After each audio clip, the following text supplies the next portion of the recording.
तो वो ऐसे वो नीचे तहसीलदार है, ऊपर सेक्रेटरी का पीए बैठा है, फिर ऊपर सेक्रेटरी है, फिर सीएम बैठा है।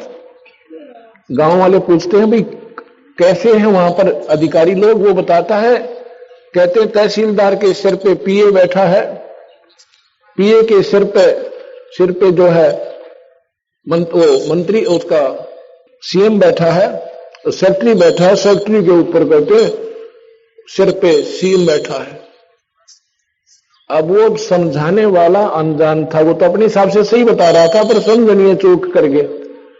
उन्होंने बता दिया कि एक दूसरे के सिर पर बैठे हुए। वो सिर पे नहीं, बीच में और पार्टी सन थी जिसका सपोर्ट न्यारा था। ऐसे ही ये लोग जैसे बीच में या गुरुत्वाकर्षण कहो, इसको प्रानंदनी शक्ति कहा सतगुरु ने। इसकी शक्ति के आधार से ये न्यारे न्यारी पार्टीशन है और अपने अपने स्थान पर ये टिके हुए हैं, ये ईश्वरीय शक्ति से रुके हुए हैं। यहां कहते हैं इनको कोई जानकारी समझे, बटक बीज विस्तार है, कोई समझे ज्ञान नरेश। एक वट वृक्ष होता है, वहां जड़ से चलती है, लंबा डाला पहुंच जाता है, मन 100 फुट लंबा, 50 फुट लंबा, वो वहां टहनियां भी नीचे को आ जाती है। वो कि ये कहां पे रुका हुआ है, ये रोकने वाली एक मूल और है पेड़ जो जिसको सबको रोके हुए है। ऐसे ये शक्ति सतगुरु की ये सारे ब्रह्मांडों को रोके हुए है। ये कबीर भगवान की शक्ति है जो सबको रोके हुए है। आगे बताते हैं, बंधन काटे विपत में, कठिन कियो संग्राम, चिन्हो रे नर प्राणिया, ये गरुड़ बड़ो अकराम। अब आगे सुनो आपके भगवान की। कहते हैं एक बार एक संत ऋषि ने एक ने साधना कर रखी थी नाग देवता की। उसने कहते हैं नाग फांस एक उसको शस्त्र दे दिया था। उसने वो नाग फांस शस्त्र छोड़ दिया, जिससे भगवान राम को भी ऐसे बांध दिया जैसे रस्से से बांध देते, नीचे न हाथ, और उन सर्पों ने जाकर के उनको ऐसे जकड़ दिया, सारी सेना को बांध दिया, और भगवान एक जड़ की तरह खड़े हुए हैं रामचंद्र जी।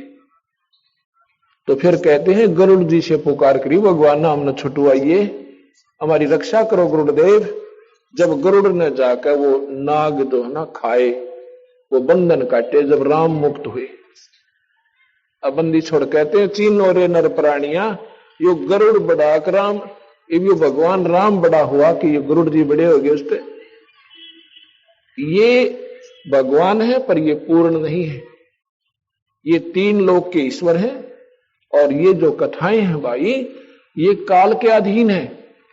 ये काल भगवान है, यहाँ का सारी सृष्टि का 21 ब्रह्मांड का उसके पास रिमोट कंट्रोल है, और वही सबको नचा रहा है, वही कर्म करवाता है, वही जीव को फिर इसमें कर्मों में ही बांधकर और नचाता है।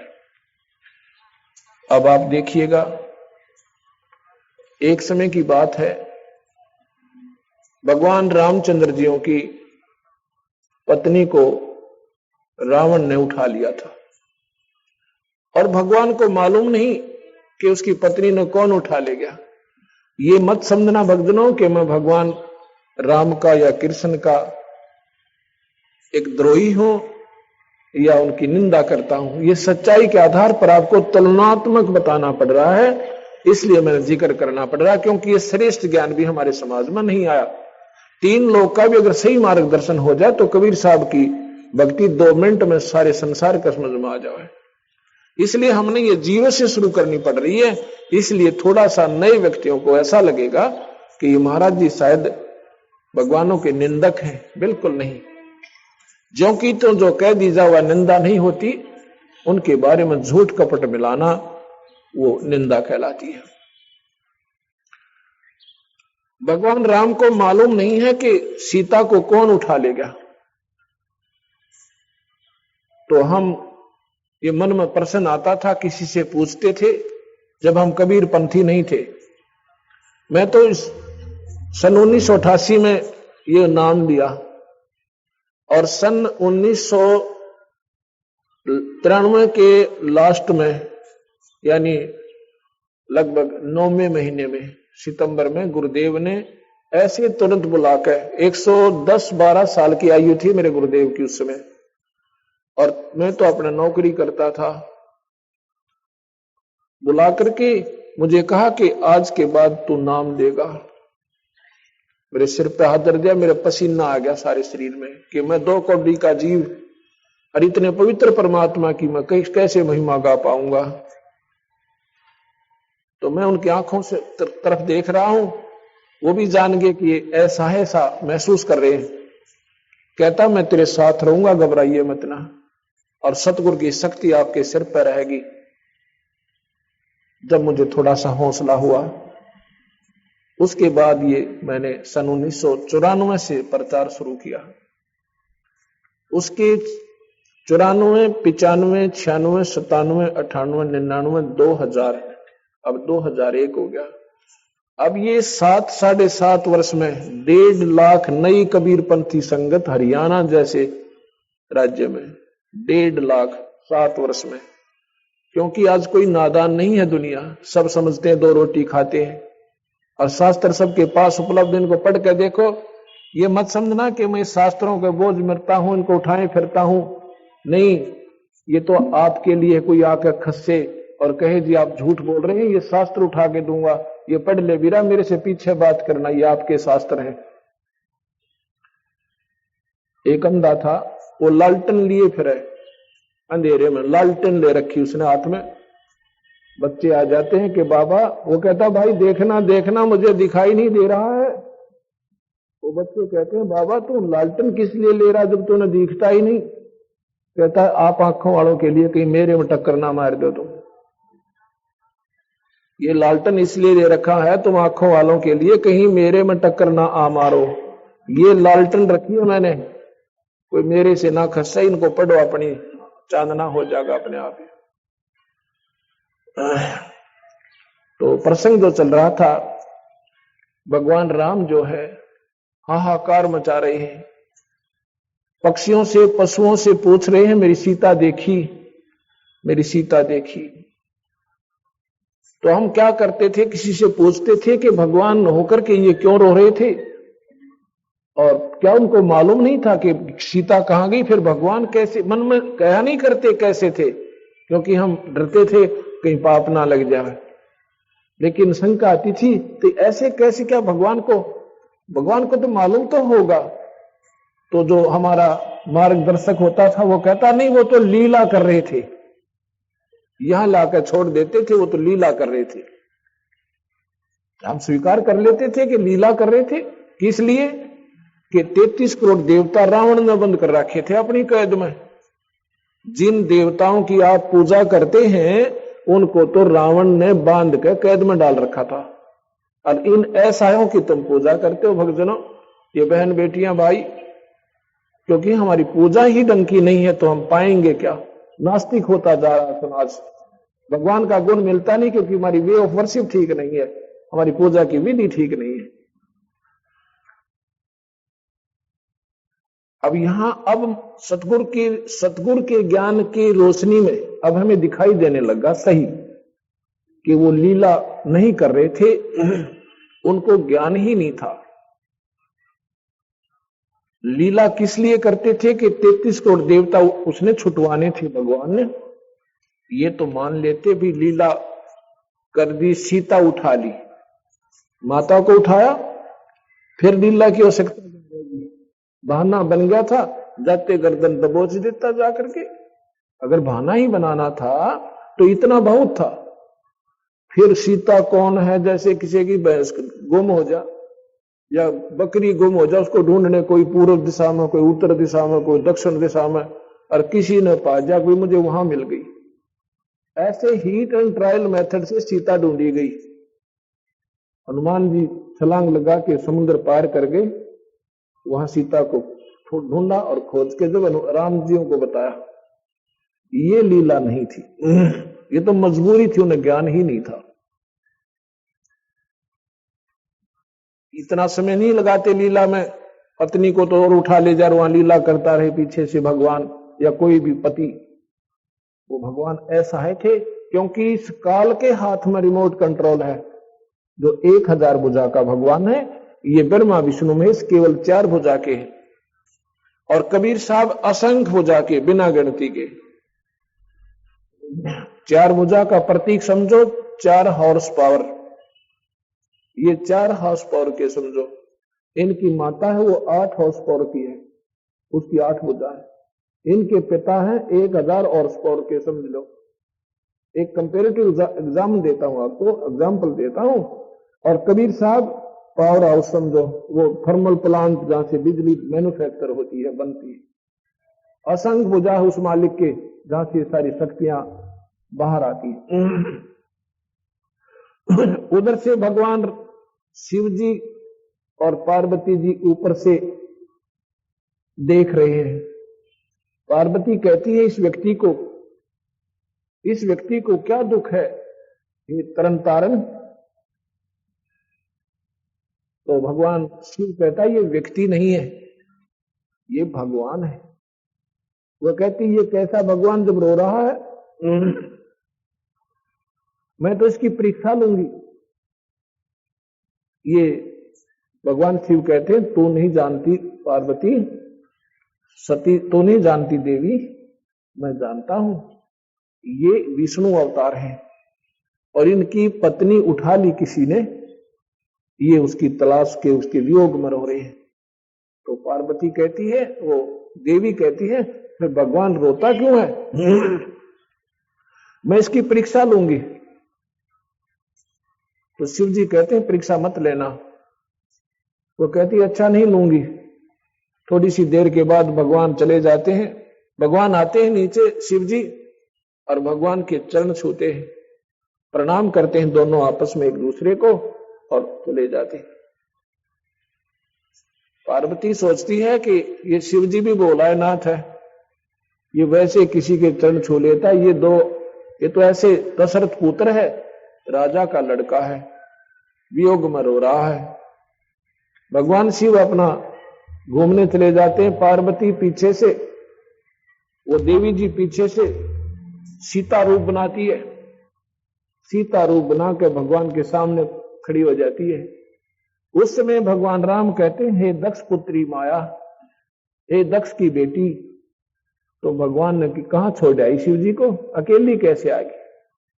तो वो कहती है हो आप तो ठीक ही आपको प्रणाम कर रहे थे भगवान शिव जी, आप तो वाकई भगवान हो। अब यहाँ सोचने की बात है बलगनो, अब तो सीता, उसने पहचान लिया कि सीता नहीं है, ये तो पार्वती है। और उस समय भगवान को मालूम नहीं कि सीता गई कहां है। ये क्या चीज है, ये समझना होगा अपने। और यही समझाने के लिए सतगुरु का ज्ञान, ये सारी भूमिका आपको बता रहा हूं कि ये काल जो है 21 ब्रह्मांड का एक रिमोट कंट्रोलर है। इसने जिस जीव की जितनी बुद्धि खोलनी है वहीं से छोड़ देता है, ऑफ करनी है वहां से कर देता है। उधर से जब पार्वती वापस जाती है तो भगवान शिव उनको जान जाते हैं, क्योंकि वो भी इस काल निरंजन के हाथ में। भगवान शिव को अंदर में जाकर ये चांदना कर दिया, चेष्टा दे दी कि ये सीता का रूप बना कर गई है। उसने आके पूछा कि तू सीता का रूप बना कर गई है। वो हंसने लग जाती है, नहीं मैंने कोई परीक्षा नहीं ली। तो भगवान शिव ने पार्वती को हृदय से उतार दिया, उसको पत्नी रूप में स्वीकार नहीं किया। क्यों नहीं किया? उसने कहा कि तू मेरी मां का रूप बना के गई है, अब तू मेरी पत्नी नहीं रही। मां क्यों कहा? ये 3 भाई हैं, बड़ा ब्रह्मा है, दूसरा विष्णु है, तीसरे नंबर का शिव है। क्योंकि शिव का बड़ा भाई जो विष्णु हुआ और बड़ी भाभी मां के तुल्य होती है। ये हमारा एक संविधान है, ये एक हमारा आचरण होना चाहिए कि बड़े भाई की पत्नी मां के तुल्य दृष्टिगोचर होनी चाहिए। इसलिए उसने कहा कि तूने आज मेरी मां का रूप बना लिया तो मेरी पत्नी नहीं रही। भगवान शिव ने उसको अपने हृदय से तलाक दे दिया, अपने हृदय से चाहा नहीं। पार्वती भी इस बात को जान गई कि अब ये पक्का अनाड़ी है और इन्होंने जो निश्चय कर लिया ये दोबारा स्वीकार नहीं करेगा तुझे। उसके बाद क्या होता है, अब मैं शास्त्र सुनाऊंगा पर आपने ऐसा लगेगा जैसा कि महाराज जी, क्योंकि शास्त्रों के सुनाए बिना हमें, जैसे मैं बताऊं कि SHO जो थानेदार होता है, अब थानेदार ने कोई सोचा कि सुप्रीम पावर है, सारे जिले का मालिक है, और मैं कहूं नहीं भैया नहीं, ये तो इसका कर्म, इसकी क्रिया ही न्यारी है, ये तो एक सुरक्षा का प्रतीक है और इसका कुछ सीमित क्षेत्र है, ये ज्यादा नहीं है। उसका जो पुजारी है वो महसूस कर सकता है, जिसने नहीं ज्ञान, क्योंकि वो तो उसने बहुत बड़ा शक्तिशाली मान रहा था। लेकिन वो थानेदार को थानेदार कहना कोई निंदा नहीं है, DC को DC बताना, तहसीलदार को तहसीलदार बताना कोई निंदा नहीं। कोई नादान उनको प्रधानमंत्री माने बैठा हो तो उसकी गलती है कि वो गलत सोच रहा था।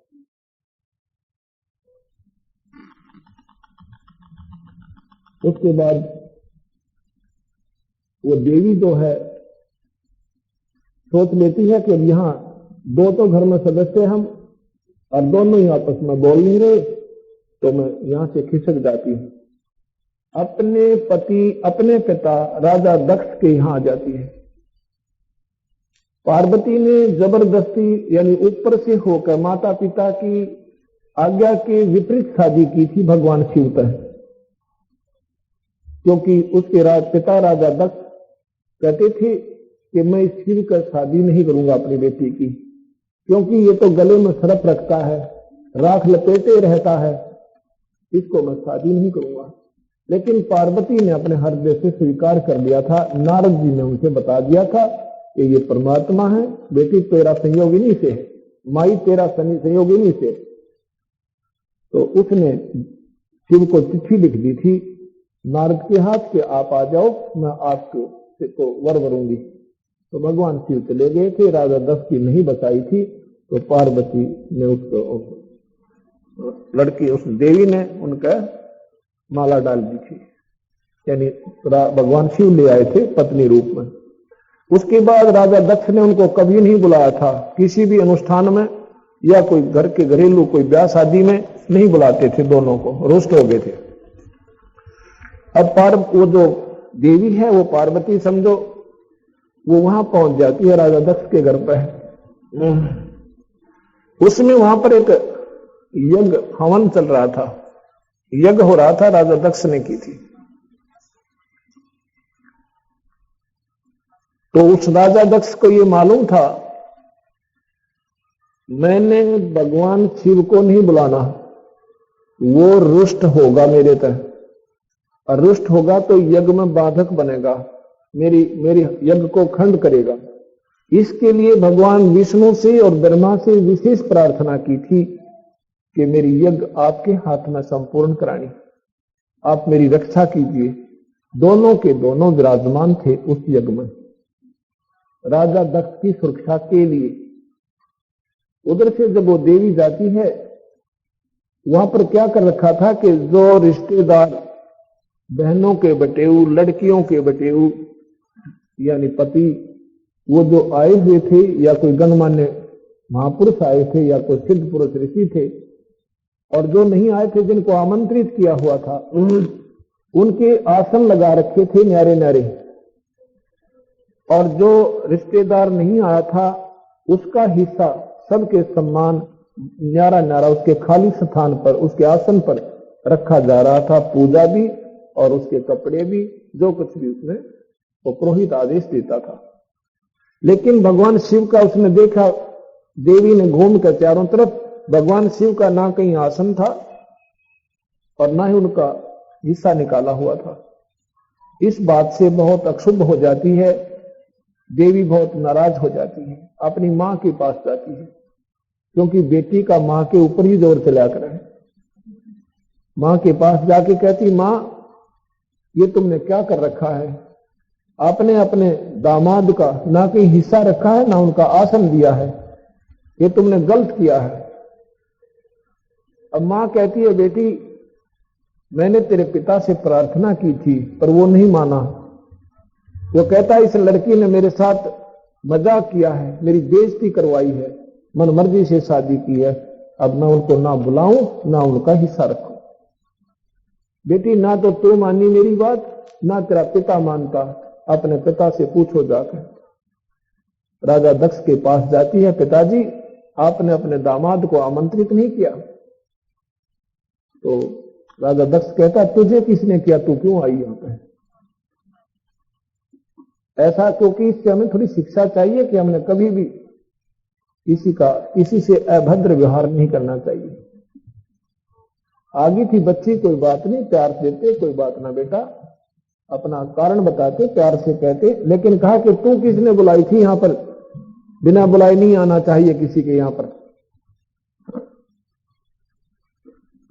पार्वती ने सोचा कि इस जीने से मर जाना अच्छा है। वो देवी जो है हवन कुंड बड़े बड़े बनवा रखे, उसमें पूरा घी डालें और लपट जामा ऊंची ऊंची अग्नि की, उस हवन कुंड में गिर जाती है, आत्महत्या कर लेती है। आत्महत्या कर लेती, उसके बाद उनको सती की पदवी दे दी गई कि वो सती होगी। उनको सती जी कहा जाने लगा। उधर से भगवान शिव ने इस बात का ज्ञान हुआ कि ऐसे ऐसे पार्वती का अनादर हुआ सती जी का, और उन्होंने आत्महत्या कर ली। कहते हैं भगवान शिव ने अपने बालों से एक बाल पाड़ा जटा से और जमीन पर पटक दिया। ये शिव पुराण रखा मेरे पास, तो ये ना समझना कि महाराज जी भगवान की वैसे अपने घर पे कथा गाते होंगे। ये शिव पुराण मेरे पास रखा, इसमें न्यू का लिख रखा है। उसने एक बाल पाड़ा, जमीन पर पटका, उसमें से कहते हैं एक कालभद्र की उत्पत्ति हुई, वीरभद्र की। दिल डोल बहुत ऊंचा लंबा चौड़ा, और कहता आदेश तो भगवान क्या करना है। भगवान शिव ने आदेश दे दिया कि राजा दक्ष की गर्दन उतार दे जाकर, सारी ले जा, भूत प्रेत ये सब सेना तेरे साथ है, ये गण सबको ले जा। अब सबको लेकर वीरभद्र चल पड़ता है। राजा दक्ष के सभा में इस बात का ज्ञान हो जाता है कि वीरभद्र आ रहा है पूरी सेना लेकर और सभा मचा देगा। सब राजा लोग खिसक जाते हैं, चले जाते हैं। भगवान ब्रह्मा भी और विष्णु भी वहां से चलने की तैयारी करते हैं। इसमें राजा दक्ष कहता है, ब्रह्मा और विष्णु से प्रार्थना करते हैं कि भगवान मैंने आपकी आड़ लेकर, आपकी ओट लेके, आपका सहारा लेकर मैंने यज्ञ शुरू किया था, आप तो मत जाओ, आप तो मेरी रक्षा करो। ब्रह्मा कहता नहीं भैया नहीं, वीरभद्र के सामने कौन अपना सिर कटवावे, हम नहीं रुकते। ब्रह्मा तो चले गए कहते कहते, कहते हैं भगवान विष्णु रुक जाते हैं काफी आग्रह करने से। तो वहां क्या होता है, वीरभद्र आ जाता है, विष्णु जी की और वीरभद्र का आमना सामना हो जाता है। वीरभद्र ने भगवान के तीर मारा और कहते हैं भगवान जो है विष्णु जी शतबद्ध हो गए, मूर्तिवत हो गए, हिले पहले नहीं जा रहे। फिर वेद मंत्र बोलने वालों ने वेद मंत्र बोलकर भगवान की शतबद्धता दूर करी। फिर भगवान विष्णु भाग गए। न्यो का न्यो लिख रखा है जीव पुराण में। अब यहां से भगवानों की समर्थता, इनकी सर्वशक्तिमान होने का प्रमाण शास्त्रों से ही बता रहा हूं आपको। ये कितने सर्वशक्तिमान है और कितने ये समर्थ है।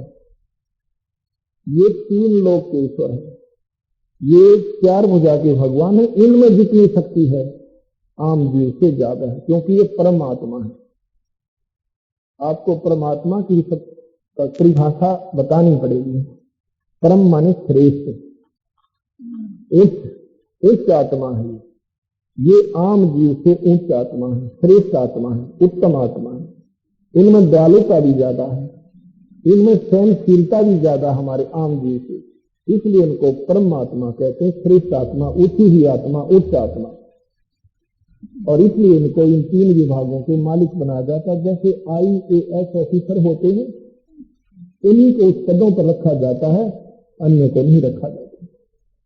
ये परमात्मा ये हमारे से परम है, आम जीव से परम है, इनके परम इनके पिता है परमात्मा, जो 21 ब्रह्मांड के मालिक है। उस 21 ब्रह्मांड की परमात्मा से और ऊपर एक परमात्मा है, वो परब्रह्म है, वो अक्षर पुरुष है। अक्षर पुरुष से ऊपर भी एक और परमात्मा है, इनसे भी श्रेष्ठ आत्मा है, वो कबीर भगवान है, जो सब परमात्माओं के परमात्मा है। ये परमात्मा की परिभाषा आपके समझ में आ गई होगी। तो भगवान वीरभद्र जो है आगे जाके भगवान तो भाग गए, वीरभद्र ने राजा दक्ष की गर्दन काटी। ऋषियों ने प्रार्थना की शिव जी के पास जाके आपके ससुर को जीवित कर दो, हाहाकार मच गई। कहते हैं जाओ एक बकरे का, किसी भी प्राणी का सिर ले आओ काट के। बकरे का सिर काट लाए भगवान शिव ने और राजा दक्ष की गर्दन पर जोड़ दिया। ऊपर से मुंह बकरे का होगा और जीवित हो गया राजा दक्ष। फिर जाकर के भगवान ने पार्वती को ढूंढा, कहाँ है वो जली हुई, उनका अस्थि के अंदर कंकाल पड़ा था जला हुआ, बाहर निकाल दी थी तुरंत। उसका सारा हाड चाम, सारा चाम और मांस जल चुका था, केवल हाड बकाए थे, बोन्स बकाया थी, केवल हड्डियां थी। उस अस्थि पंजर को शिव जी पार्वती समझकर इतना उसके अंदर मोह उत्पन्न हो गया, इतना मोह उत्पन्न हो गया कि अंधा हो गया। उस कंकालों को उठाकर भगवान 10,000 वर्ष तक शिव जी ऐसे हाहाकार करता हुआ, रोता हुआ, पार्वती पार्वती बिलखता हुआ घूम रहा है और उसको अपने छाती से दूर नहीं कर रहा। अब यह सतगुरु महाराज कहते हैं इस काल भगवान ने ये 5 विकार जीव का लगा रखे हैं, काम, क्रोध, मोह, लोभ और अहंकार। कामदेव है विषय वासना, जो संतान उत्पत्ति होती है जिससे, उसको काम कहते हैं, सेक्स जिसे कहते हैं। इसमें 10,000 हाथियों जितनी ताकत है, 10,000 एलिफेंट पावर। और फिर उसके बाद क्रोध, इसमें 15,000 हाथियों जितनी ताकत है। और फिर काम, क्रोध, लोभ, इसमें 20,000 हाथियों जितनी शक्ति है। और मोह के अंदर 30,000 हाथियों की शक्ति है। इतना हमारे अंदर ये 5 कैप्सूल दे रखे हैं, हमारे अंदर काल में ये 5 इंजेक्शन लगा रखे हैं, जो समय समय पर जीव को नचाते रहते हैं। ये जीव के बस का नहीं है, ये तो सतगुरु कबीर भगवान दिन से ऊपर की शक्ति है। उसकी साधना से विकार नॉर्मल होते हैं, उस सत्यनाम के सिमरन से ये नॉर्मलाइज होते हैं। नहीं तो आम जीव को झूठी सुखी साधना करके चाहे मैं इनको खत्म कर लूं, कभी नहीं होगा। ये प्रमाण मैं इसलिए दे रहा हूं, इसमें कई आपको प्रश्न आपके सुलझेंगे। तो जी फिर देखा भगवान ने, विष्णु जी ने, कि भगवान शिव तो कति अंधे हो गए, इनको कंकाल नजर नहीं आ रहे, इनको पार्वती नजर आ रही है, इनका मोह भंग किया जाए। भगवान ने सुदर्शन चक्र छोड़ा और उसके अस्थि पंजर खंडा दिए। आंख पड़ी हुआ नैना देवी, जद पड़ा हुआ वैष्णो देवी, ये मंदिर बना दिए बाद में। उन मंदिरों में वो शक्ति नहीं है। यही तो हमारी भूल है कि हम भगवान ने जिन चीजों को मना किया और उनको हम बढ़ावा देते जा रहे हैं। भगवान ने मूर्ति पूजा बंद की और मंदिर नहीं बनवाए। हमें मंदिर की आवश्यकता नहीं, ये हमारा मंदिर है जो शरीर के अंदर बना हुआ है। एक भक्तजन कहने लगा कि आप मूर्ति को प्रणाम करते हो और कहते हो मूर्ति की पूजा मत करो, आप स्वयं मूर्ति पूजक हो। अब उस नादान ने कौन समझा, क्योंकि वो बेचारा, उन्हें ज्ञान ही इतना मिला हुआ है पूजा क्या चीज है और प्रणाम क्या चीज है। Pranam is the part of the puja. ये पूजा नहीं है, ओनली रिगार्ड अपने इष्ट को। जब हम अपने इस मन पापी अहंकार रूपी राक्षस को मारने के लिए कि हमारे सामने स्वरूप सतगुरु का है, नमन कर दिया, ओनली रिगार्ड दिया, पूजा नहीं की। पूजा की बहुत लंबी चौड़ी व्याख्या है। पूजा के अंदर सर्व सब चीजें आ जाती हैं, दान भी, धर्म भी, हवन भी, सिमरन भी, है, ये सब मिलाकर पूजा कहलाती है। एक प्रणाम कर देना पूजा नहीं, ये रिगार्ड ओनली, ये आदर है सतगुरु का, ये पूजा नहीं है। और उसको हम चाहे वो पत्थर की है चाहे कागज की, हमारे लिए उस ईश्वर का स्वरूप दिखाई देता है, इसलिए हमारा हृदय गदगद भर जाता है। सतगुरु ने केवल इस बात पर आश्रित कर देना हो जाना कि ये भगवान शिव की मूर्ति है, ये भगवान है, इस पर पूजा करो, इस पर पानी चढ़ाओ, पतासे चढ़ाओ, फूल चढ़ा दो और ये मूर्ति भोग लगाओगी। नहीं, उस मूर्ति का बनाना, उस भगवान के गुणों को याद दिलाना। जैसे हम कोई गंदी पिक्चर देखते हैं, तस्वीर, हमारे अंदर गलत प्रेरणा आती है। हम किसी ऋषि की देखते हैं तस्वीर, आत्मा भगवान की तरफ आकर्षित होती है। ये मीडिया है, ये सेंटिमेंटल है। परमात्मा की स्वरूप, परमात्मा की स्वरूप देख के इसके गुणों का याद आता है, लेकिन उस मूर्ति में वो गुण नहीं है, इसलिए इसको अपूज्य भी बताया है। अपूज्य सूत्र है कि केवल मूर्ति पर जल चढ़ाना, उसी की आरती उतारना, उसी पर सबसे सीमित हो जाना, ये पूजा नहीं है। ये इसलिए मना किया है कि ऐसा नहीं है, तो इस प्रकार ये पूजा नहीं है, ये केवल अपने इष्ट का हम आदर करते हैं। तो जैसे मैंने कल परसों बताया था कि सेब एक मिट्टी का बना कर धर दिया, पत्थर का, और बहुत बढ़िया उस पर रंग पेंट कर दिया एज इट इज बिल्कुल, और वो सेब नजर आता है। उसको देखकर सेब के गुण याद आए कि वो बहुत मीठा होता है। उसको खाकर देखा, उसमें मीठा नहीं है। उसने भी याद दिलाया कि ये चीज बहुत अच्छी है, ये कहाँ मिले, कैसे मिले, उसकी ट्राई करे, कोशिश करे वो कैसे मिले। भगवान की मूर्ति देखकर हमने उस ईश्वर को याद आता है, फिर हम सिमरन पर लग जाते हैं। भगवान ने कहा कभी साहब ने कि सांस सांस में नाम जपो, व्यर्था सांस मत खो, ना जाने इस सांस का बिना आवन हो कि ना हो। ये मूर्ति देखते ही हमारे हृदय में सिमरन शुरू हो जाता है सतगुरु। ये मूर्ति इतना लाभ देती है, इसलिए बनाई थी। लेकिन अब इन मूर्तियों पर ही सब आधारित हो जाना, मंदिर में गए, पानी चढ़ाया और फिर अपने सारे विकार किए। शिव में और उस भैंस के अंदर क्या अंतर रहा?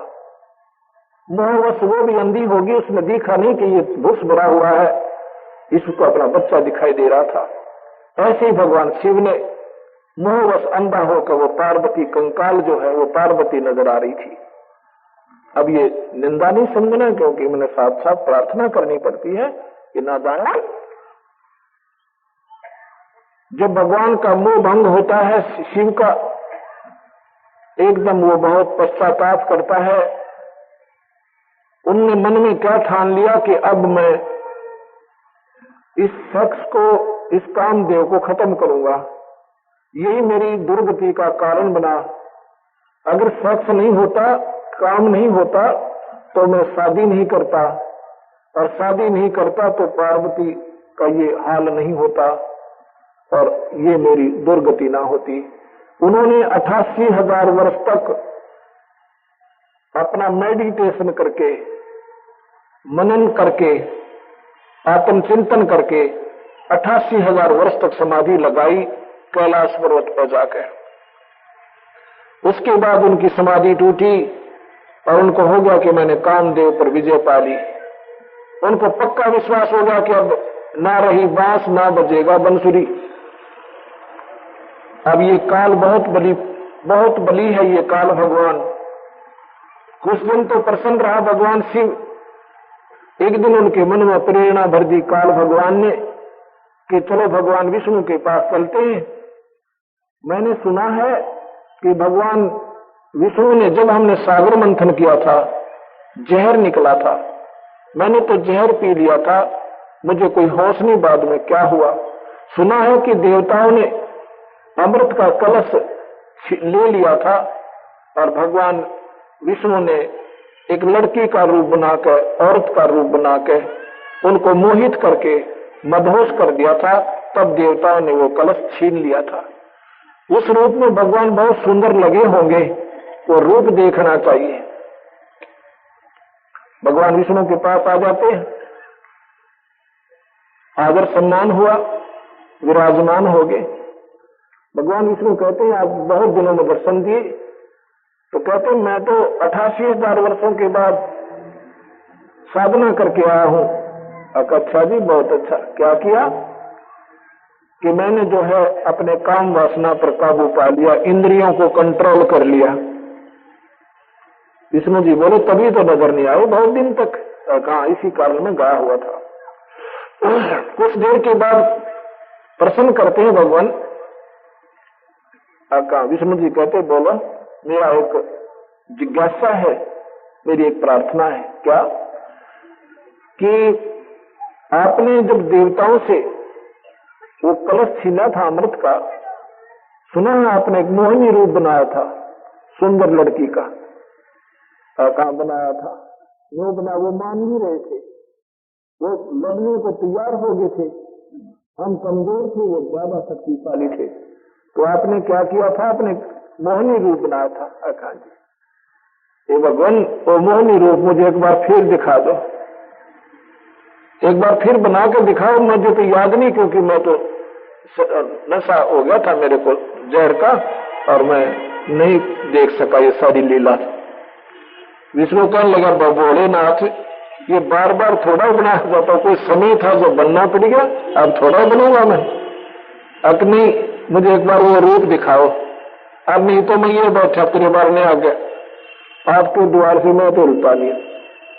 विष्णु जी ने सोचा ये तो समाधि भी 88,000 वर्ष लगा लेगा और द्वार पर तो हटा नहीं, इसलिए इसको मैं यहां से बलता करूं, इसकी शर्त पूरी करता हूं। कहता अच्छा जी, इधर उधर की बातें करी। कहते यूं तो मुझे शर्म आती है, मैं अंदर जाता हूं फिर बन के आऊंगा। अब जाओ कर। वो तो अंदर चले जाना और बैठे हुए थे।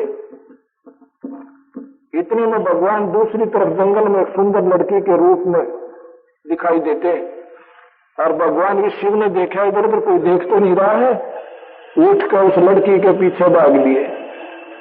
ऐसा शिवपुराण में लिखा हुआ है। उस लड़की के पीछे भाग लिए जो बहुत अश्लील वस्त्र पहने हुई थी, अर्धनगर शरीर था। वो लड़की आगे आगे, भगवान शिव पीछे पीछे। काफी दूर भाग के उसका हाथ पकड़ लिया। इससे पहले भगवान की बुरी हालत हो चुकी थी शिव की, ऐसा शिवपुराण में लिखा। मैं यहां वर्णन भी नहीं कर सकता आपके सामने। और जब हाथ पकड़ा तो भगवान विष्णु अपने स्वरूप में आ जाते हैं। उनका स्वरूप देखकर शिव जी कहते हैं तेरी लीला तू ही जाने है। विष्णु बोला तो कह रहा था 88,000 वर्ष हो गए और साधना कर ली, इंद्री जीत ली, क्यों पागल हो रहा बाड़े, इसमें कुछ ना दे रहा। ये काल बलि जो है इन सबको नचा रहा है। गरीबदास जी कहते हैं, कबीर साहब समझो गरीबदास इनकी एक ही, क्योंकि जो सतगुरु के सत्य है वो उन्हीं की बोली बोला करते हैं। गरीबदास ने लिखा है कि सरंग बरंग कुरंग मतंग बरंग और सरंगा इंद्री पांच ठगोतिस अंगा। इसका क्या तात्पर्य है? शब्द सप्र स्वरूप रसगंध, ये 4 विषय हैं हमारे, जो इस काल बलि ने इस जीव के ऊपर ठोप रखे हैं, इनको ये नचा रहे हैं। फिर कहते हैं तुम रे संग पांचों प्रकाशा, योग युगत की झूठी आशा। एक विषय के वश होकर शब्द, ये कान का विषय है, मीठे मीठे शब्द या गाने सुनना ये भी विषय है। जब इन विषयों से भी आपकी आत्मा दूर हो जाएगी और भगवान के चिंतन में, उसके सुमरण में, उनके गुणों में बैठकर रोना शुरू करोगे, तब आपकी आत्मा भगवान की तरफ अग्रसर हुई है। नहीं तो ये मीठी मीठी आवाजें सब सुन सुनकर राजी हो जाते हैं। पद गाया मन हर्षिया और साखी कहा आनंद, सो तक नाम न जानिया, गढ़ में पड़ गया फंद। ये कबीर साहब कहते हैं। कुरंग कहते हिरण को। हिरण में कान का विषय होता है। वो कान के एक शब्द करता है शिकारी, उस शब्द की ऐसे एक सारंगी से तान बनाता है और वो उसके वश होकर प्राण त्याग देता है, उसके चरणों में जाकर के टिक जाता है, मत्था टेक देता है, अपनी जान खो देता है। वो विवश है। ऐसे फिर कहते हैं सबद सप्रस, हाथी के अंदर काम वासना ज्यादा होती है। हाथी पकड़ने वाले एक हथनी सिखा कर ले जाते हैं, पढ़ाई हुई होती है, एक गड्ढा खोद देते हैं नीचे लंबा चौड़ा, और उसमें घास ऊपर डंडे डालकर, बांस डालकर, मिट्टी डालकर घास ऐसे लगा देते हैं जैसे यहाँ खड़ा ना हो।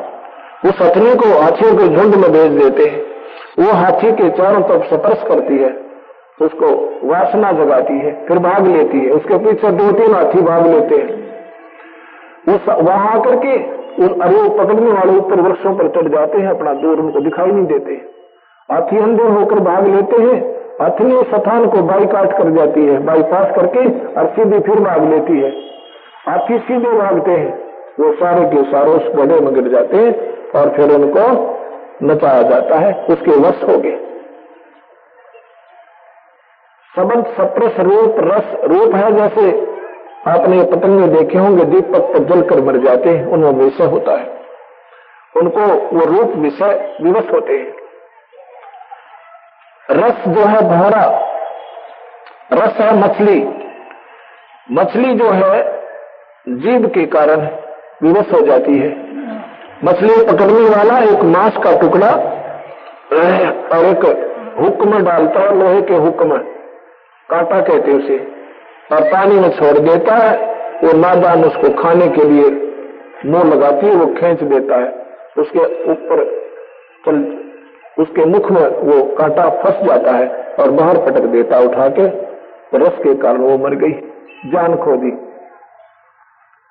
और गंध, भावरा जो होता है फूल के ऊपर बैठ जाता है, जो बड़े फूल होते हैं तो उसमें इतना विवश हो जाता है, उस पर उठा नहीं जाता और वो फूल बंद हो जाता है। शाम को वो 12 घंटे में मर जाता है, उठता नहीं। यहां गरीबदास जी कहते हैं कि तुम रे संग पांचों प्रकाशा, इस मनुष्य शरीर में काल ने ये पांचों ही लगा दिए कि कहीं ये भक्ति ना कर ले, कहीं इसका छुटकारा ना हो जाए। तुम रे संग पांचों प्रकाशा, योग युगत की झूठी आशा। अब भगवान शिव जैसे महापुरुष 88,000 मेडिटेशन मननशील, ये भी नहीं यहां से पीछा छुटवा सके। सतगुरु महाराज कहते हैं ये तुम्हारी झूठी आशा है। मैं बताता हूं आपको, सतनाम देंगे हम। सतनाम है सांस का सिमरन, सांस सिमर कर उसके फिर ये खत्म हो जाते हैं, ये विकार नॉर्मलाइज हो जाते हैं, आपको याद भी नहीं आएंगे, ऐसी स्थिति में आप आ जाओगे। वो सिमरन सतनाम है। सतनाम के बाद फिर भक्ति के आप योग्य बनोगे, उसके बाद सार नाम दिया जाएगा, तब आपको उपलब्धि होगी। केवल सतनाम से भी जीव की मुक्ति नहीं है।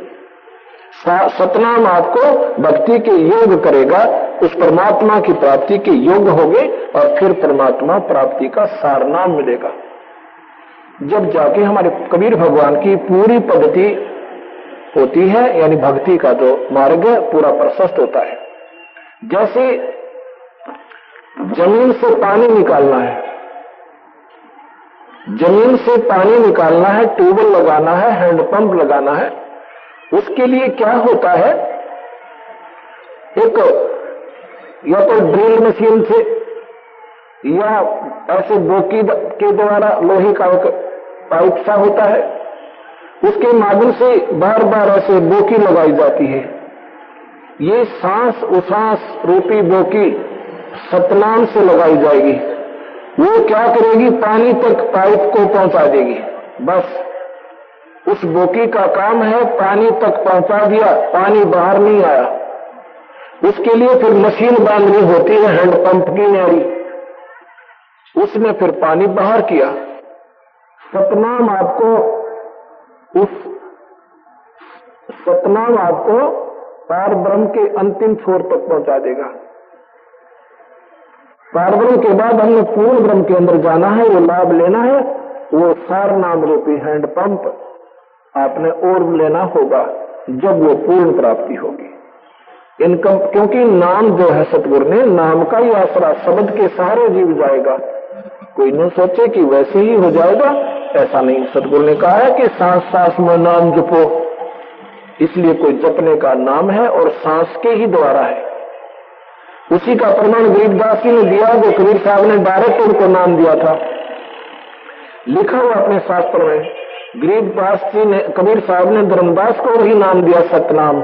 वो लिखा हुआ कबीरपंथी शब्दावली में कि धर्मदास को ये मंत्र दिया और इसका सिमरण बताया कि धर्मदास अंतिम सांस तक इस सतनाम का सिमरण करना, और फिर मैं तुझे सारनाम दूंगा।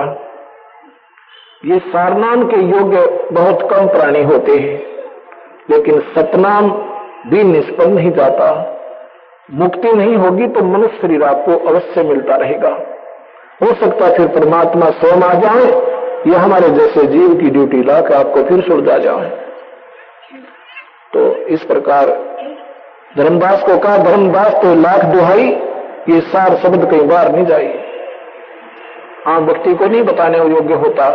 64 लाख सस्ते सतगुरु के, उन 64 लाख में से एक धर्मदास था जिसको मालिक ने सार शब्द दिया था। अन्य योग्य नहीं हो पाए, बल्कि वो तो सतगुरु में विकार निकाल कर, सतगुरु में बुराई ढूंढकर उनसे दूर हो गए थे। ये अब आज और कल में सतगुरु की महिमा बताऊंगा आपको। अभी आप सुन रहे थे कि दसी सरप ने जब जाए पुकारी इंद्रमती अकुलाए, आपने तुरंत करी सहाय बहुली मंत्र सुनाने वाले, धन धन सतगुरु सत कबीर भगत की पीड़ मिटाने वाले। एक चंद्र विजय नाम का द्वापर के अंदर एक राजा हुआ, उसकी पत्नी का नाम श्रीमती इंदुमती था। इंद्रमती भी कहते हैं उसको, इंदुमती भी कहते हैं। वो बहुत धार्मिक विचारों की आत्मा थी। अब जैसा भी उनको मार्गदर्शक कोई गुरु मिला था, उसने कहा कि एकादशी का व्रत रखा कर बेटी, और संतों का आदर करा करो, आए संत को भोजन करावे, इससे तो फिर रानी बन जाएगी। कभी जब आपका 84 लाख जूनी भोगने के बाद कभी मनुष्य शरीर मिलेगा तो आप फिर रानी बन जाओगी, ऐसा कौन करना। क्योंकि यहाँ का संविधान है कि जीव करेगा, किए हुए का कर्म ही भोगेगा, उसमें फेर बदल नहीं होता। उसके आधार पे ये आज पुण्य करते हैं तो कभी जब मनुष्य शरीर होगा इनको दे देगा काल भगवान। बीच में 84 लाख भी जाना होगा, स्वर्ग भी जाएगा और नरक भी जाएगा। ये पूरा प्रोसीजर बना रहेगा, इसमें चेंजमेंट नहीं होती। और सतगुरु महाराज इसमें पूरा चेंजमेंट कर देते हैं। कबीर साहब की आत्मा का धर्मराज लेखा नहीं लेगा, उसके कागजों से बाहर होती है, वो सतगुरु के पास जाती है, उनको फिर पुनर्जन्म मिल जाता है। अगर उनकी भक्ति पूरी ना होती है, वो ना तपकशिला पर जाते, न नरक में जाते, न स्वर्ग में जाते। उनको फिर मालिक अपनी शक्ति से, उनको अपने कोटे से, उनकी करनी के आधार पे और जन्म देता रहेगा, मनुष्य शरीर मिलते रहेंगे। कितने मिलेंगे ये उनकी कमाई के ऊपर होगा। अगर उस मनुष्य शरीर के दौरान फिर कोई संत मिल जाता है सतगुरु का, उनको फिर आगे नाम देकर उनकी कमाई फिर करवा जाएगा, या तो पार हो जाएंगे और नहीं उनकी फिर मनुष्य शरीर जुगाड़ फिर जुट जाएगा। तो इंद्रमती ने क्या सोचा, अगर ऐसे ही रानी बनते हैं तो उसने संकल्प कर लिया कि रोज आना एक महात्मा को भोजन कराऊंगी। ज्यादा आ जाए तो मेरे भाग, कितने आओ पर कम से कम एक को, महापुरुष को, भक्तात्मा को रोज आना भोजन कराऊंगी, पीछे भोजन किया करूंगी ताकि मैं भूल ना जाऊं।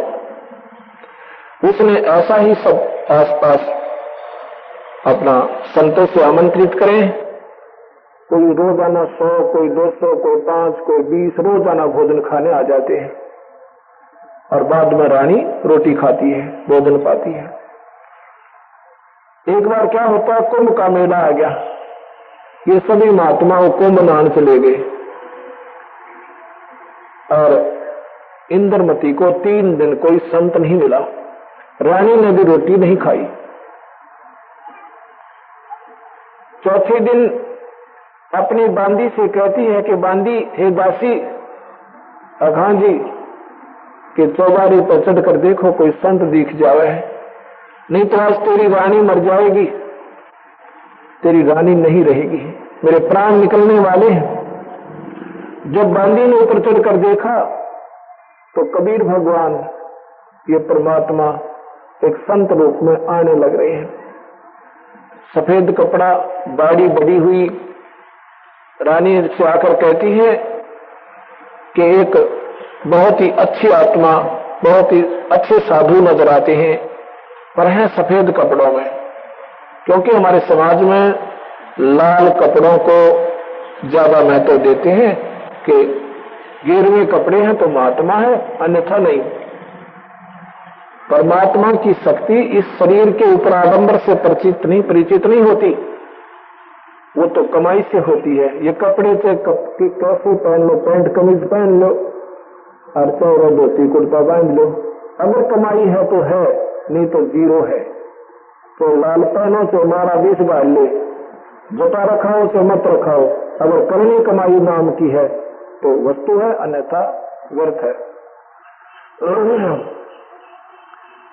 तो बांदी ने कहा कि मैं एक महात्मा, लाल कपड़े तो है नहीं पर लगे साधु है।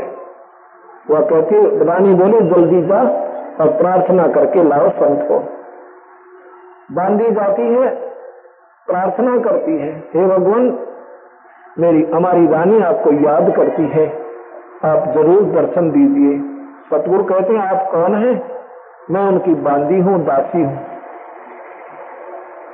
तो कहने लगी, सतगुरु कहने लगे भी तू बांदी और बुलाओ रानी, हम नहीं जाते ऐसे किसी के, रानी ने गरज है तो आओ स्वयं।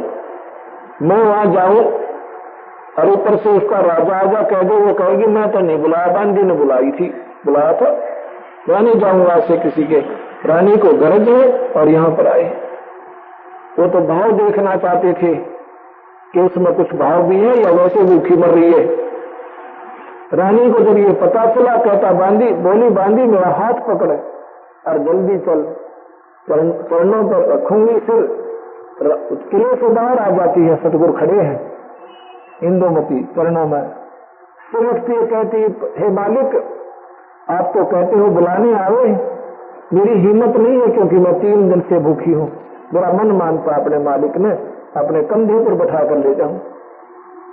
भगवान ने आशीर्वाद दिया। कबीर साहब ने, बेटी मैं तो ये देखना चाहता था तेरे में कितनी श्रद्धा है, साधुओं के प्रति श्रद्धा भी है या वैसे ही कोई आडंबर कर रही है।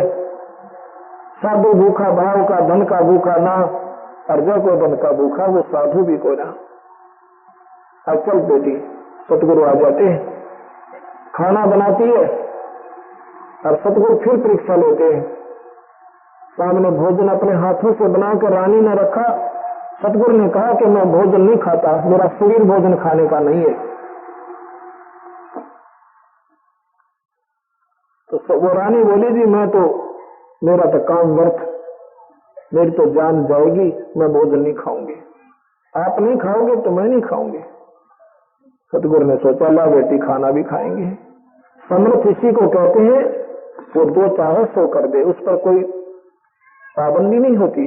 सतगुरु ने खाना खाया, फिर पूछा पुत्री एक बात बता काका जी, ये क्या पूजा कर रहे हो आप?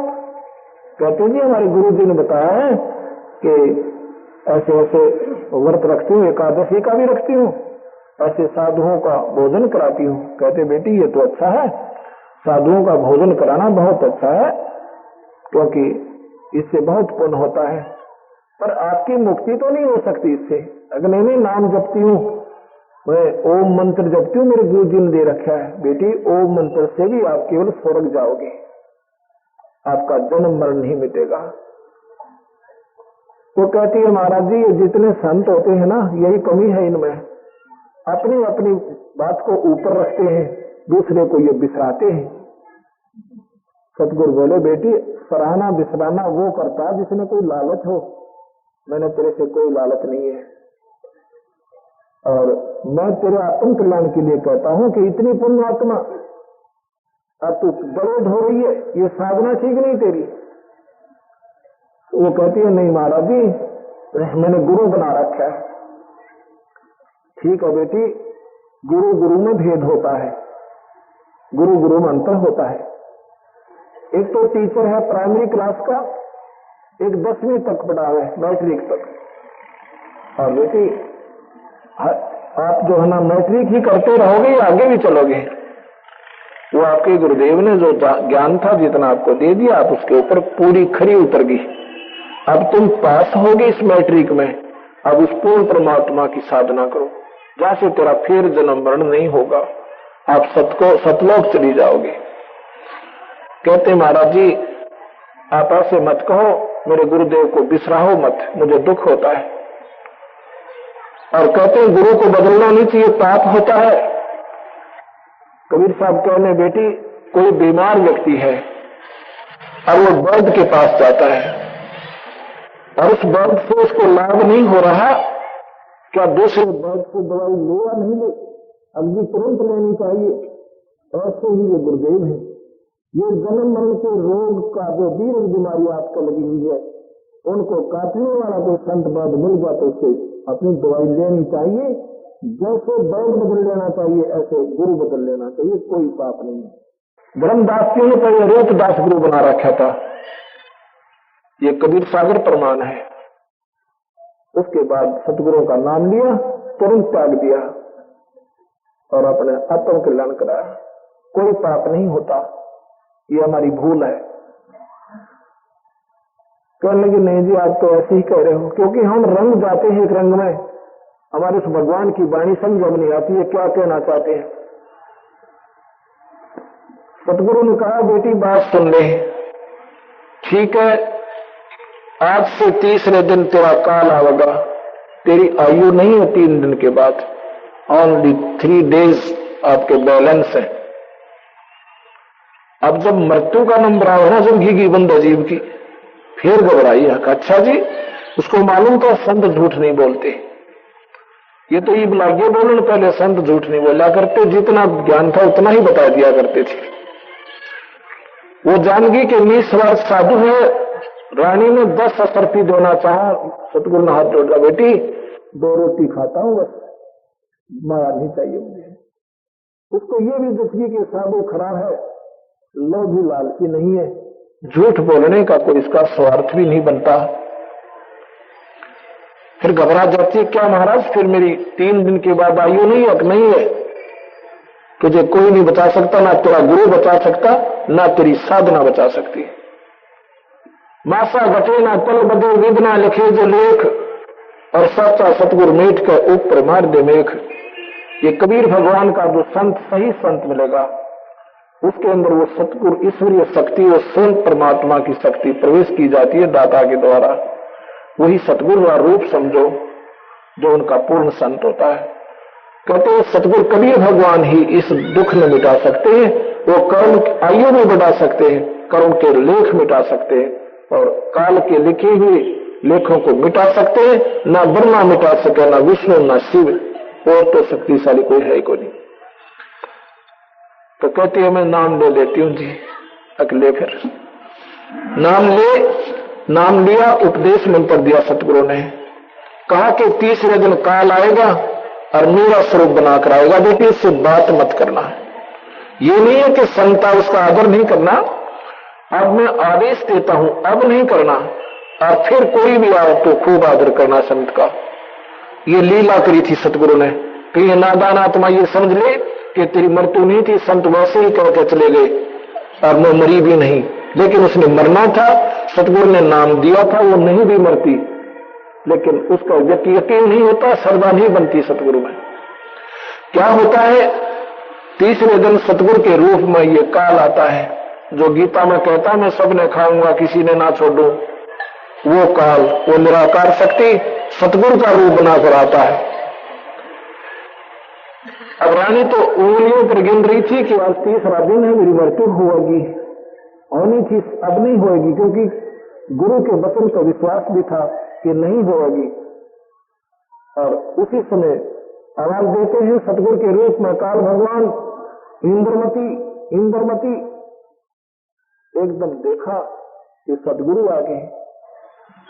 अब असमंजस में पड़ जाती है कि आदर ना करूं तो पाप नहीं कहूं, आदर करूं तो गुरु वचन टूटे। वहां आदेश था सतगुरु का, उस केस में आगे कोई भी संत आया, सतगुरु वहां विशेष आदर होना चाहिए।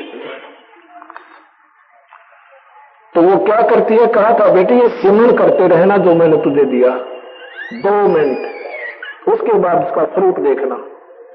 वो तो घबरा के और सच्ची लगन लगा के सतगुरु में सिमरन शुरू कर देती है।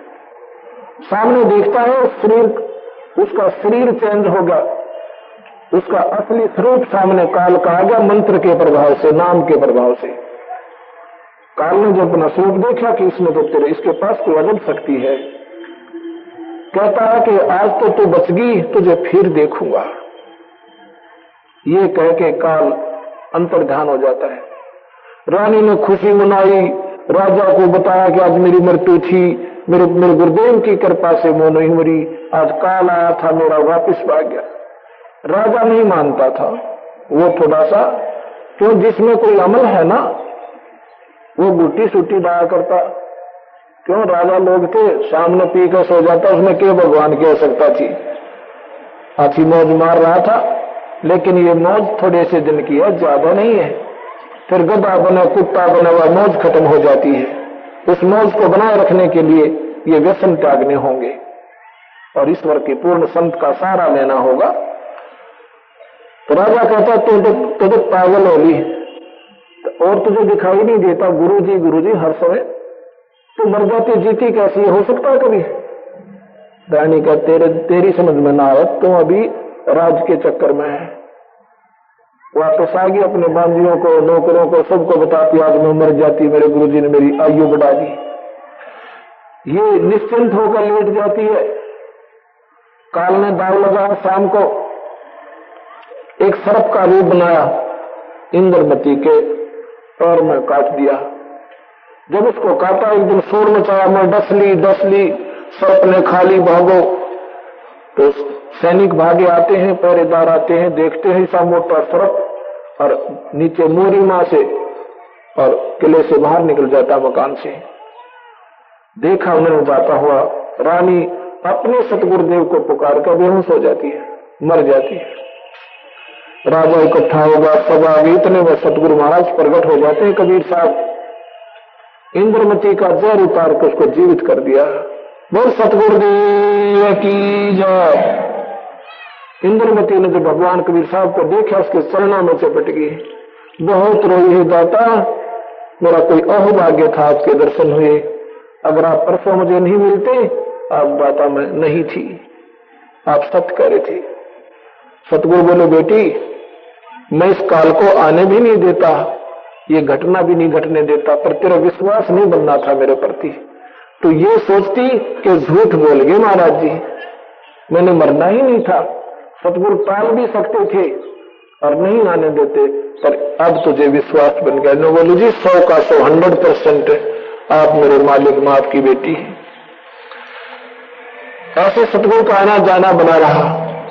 आयु बढ़ा दी कि जब तू चाहेगी बेटी, जब बता देना मुझे, तब सतलोक ले जाऊंगा तुझे। अब तेरे पर काल का असर नहीं होगा, तू काल के बाहर होगी, वहां तेरा कोई हिसाब नहीं रहा। लेकिन आन उपासना नहीं करना, ना कोई व्रत रखना, ना देवी देवता पूजना। जो नाम मैंने दिया ये साधना करना, और जो आरती में दे चला इसकी आरती करना। ज्योत लगा भगवान, सुबह शाम अपनी अमर ज्योत खड़ी, और यही करना। एक दिन रानी कहती है कि भगवान एक कृपा करो, मेरे राजा को भी सोधी आ जाए, इसे भी समझाओ ये नाम ले। ये तो नादान इस राज के नशे में अंधा हुआ पड़ा है, मैंने बहुत कहा पर नहीं मान रहा। भगवान कबीर साहब कहते हैं कि राजा आप नाम लो। वो कहता देखो जी बात सुनो, देखो गुरुदेव हे ऋषिवर, मैं नाम नहीं लूंगा, लेकिन आपकी चेली को मना नहीं करता, ये कितना भंडारा करो और कितना ही पुण्य करे, मैं इसमें बाधा भी नहीं बनूंगा, पर मैं नाम नहीं ले सकता। मेरी कुछ ऐसी समस्याएं हैं, भाई मैं तो पार्टी में जाना पड़ता है, महफिलों में बैठना पड़ता है। सतगुरु बोले महफिलों में गोटियां लाना जरूरी है, सेब खा